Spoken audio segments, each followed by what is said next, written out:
Good morning. This is a relatively quick review of the Chamberlain 953 EV remote control for your garage door, for your Liftmaster, Chamberlain, or possibly Craftsman garage door.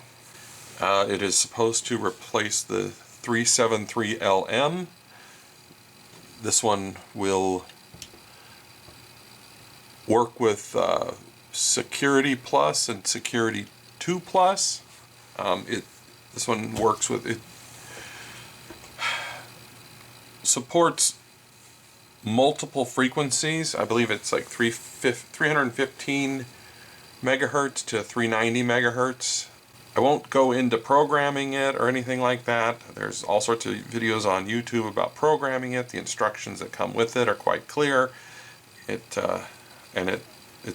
really simple. The program takes seconds.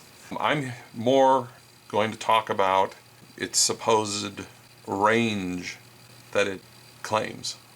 First, we're going to do a little comparison here. We're going to look at the inside of this Liftmaster 373LM. This one is from 12 years ago, and it's the video is taking place in 2024. Remove the battery so I don't accidentally open up my garage door. It's a relatively simple construction.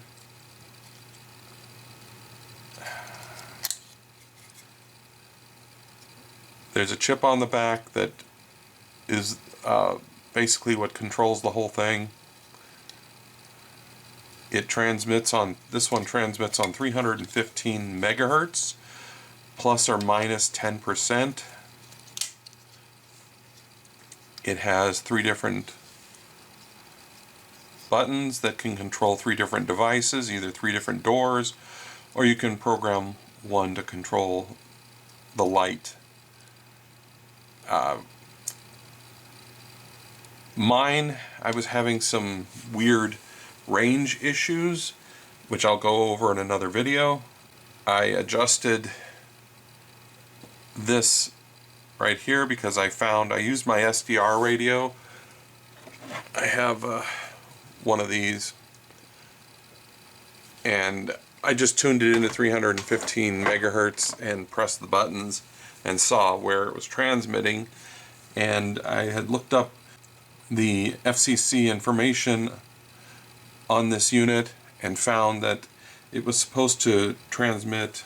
Now, it says it's supposed to transmit exactly on 315 megahertz, but I found that it seems to transmit on 3 different frequencies within that range, and that it's supposed to transmit with plus or minus about 10%, or 0.01%. It should transmit between 315.315 megahertz and 315 kilohertz below 315 megahertz, somewhere in that range.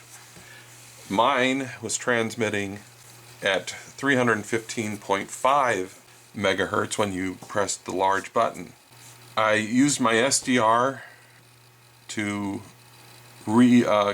basically recalibrate this, turned on the SDR, pressed the button, and saw where it was transmitting, and then just moved this little screw in here, and it did not take very much. Just the tiniest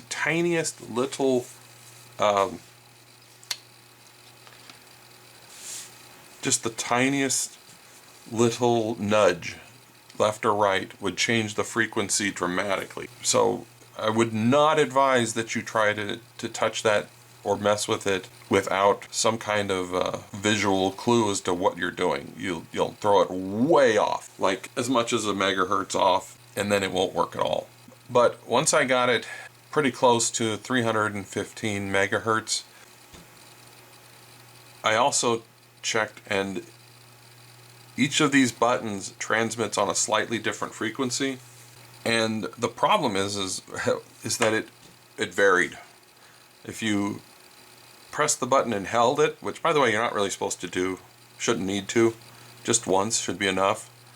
But if you press the button and held it, you'd see that the frequency would change. It would just go all over the place.